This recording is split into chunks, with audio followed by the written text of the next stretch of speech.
Undertaker was one of the greatest wrestlers of all time, and mostly made his name in the WWE working under Vince McMahon Jr. Of course, a lot of people know that this isn't where Undertaker got his start. Before this, he had wrestled for WCW, but most importantly, had wrestled for the Dallas, Texas Territory WCCW in the 1980s. Working under the Von Erichs, Taker would debut under the name Texas Red, and it was definitely not his best look. It was during this time that his infamous debut match with Bruiser Brody took place, which I'll cover at another time.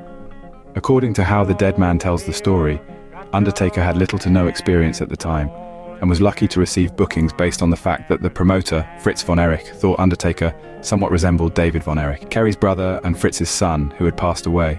So, upon arriving in world class, chances are that most saw the Undertaker as a rookie, a giant rookie, don't get me wrong, and it is possible that Fritz Von Erich took a shine to Taker due to the size of the dead man. Given that Fritz was one of the largest monster heels in his heyday, it would make sense he saw something of himself in a man who he claimed looked like his son. But what did Kerry think? We get our first indication of what Kerry thought of The Undertaker during a 1987 WCCW match between the Spoiler and Texas Red. During this match, Kerry is sat in on commentary. Obviously this is a worked setting, so we can't know for sure how much of what Kerry was saying was genuine or him playing up to the audience. He describes Taker as inexperienced, which I'd say was pretty obvious during this era. He also says that when Texas Red does build some experience, that he could be World Championship material. The two would collide later on in the Memphis territory run by the Jarretts, where Undertaker was wrestling as the Master of Pain. Kerry Von Erich would save Jeff Jarrett from Taker and Phil Hickerson, and on the 15th of May, Undertaker would collide with Kerry Von Erich in a singles match.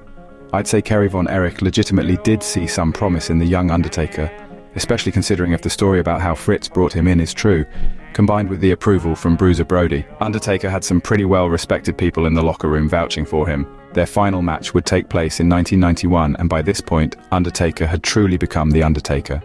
Both the men were working for the WWF under Vince Jr., and would collide in a one-on-one. The match has one or two impressive spots, with Undertaker being clotheslined over the top rope and landing on his feet, which was always badass. Taker began to showcase the athletic moves he would make iconic later in his career, and put Kerry away after about 3 minutes with a tombstone, which was a sort of role reversal. When Taker had started, Kerry was one of the most over guys in their Texas territory.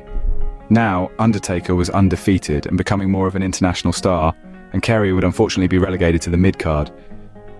Amazing how Kerry was wrestling with one foot during this though. That's tough. I think Kerry saw promise in Undertaker early on, and will have no doubt been happy for a homegrown talent who made it that far. However, whether Kerry felt some animosity or jealousness or bitterness regarding this, especially as WCCW had failed, and WWE was basically doing everything the Texas territory almost felt like it could have done, I can't know for sure. However, it should be noted, almost no one has anything negative to say about Kerry, so chances are he was just happy for Taker. So hopefully this sheds some light. Hope you enjoyed the video, as I'm currently working on more in-depth content regarding the Von Erichs. Thanks for watching, subscribe, and I'll see you next time.